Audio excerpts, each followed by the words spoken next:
Hi friends, ఎలా ఉన్నారు? బాగున్నారా? ఇది పెసరపప్పు అంటే మనం ఇంట్లో రెడీ చేసుకున్నది. పెసలు వంకొచ్చి ఇసిరి మంచి ఏంచి ఇసిరిన పప్పు ఇది. ఇది పల్చటి పప్పు అయితే చాలా మంచిగా ఉంటుంది. టమాటా పప్పు అయినా పప్పుచారు అయినా మంచిగా ఉంటుంది.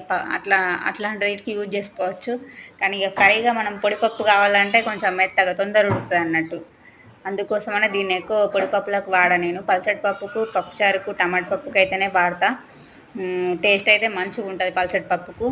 ఇట్లా ఈసిరిన తర్వాత మళ్ళా కొంచెం పసుపు నూనె రాసి ఇట్లా ఎండలో ఎండబెట్టుకోవాలి. అట్లా ఎండబెట్టుకుంటే పొట్టు మొత్తం పోతుందట. అందుకని అత్తమ్మ ప్రతి సంవత్సరం ఇట్లా ఆమెనే వేయించి ఇసురుతుంది పప్పు.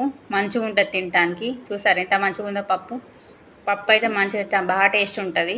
ఇంట్లో రెడీ చేసుకునే ఏవైనా కానీ మంచిగా ఉంటాయి అన్నట్టు మనం షాప్లో తీసుకునే కన్నా. ఇగో ఇది ఆ పప్పులో కొంచెం పరం లాంటిది కొంచెం వెళ్ళింది. దాన్ని కూడా ఏదన్నా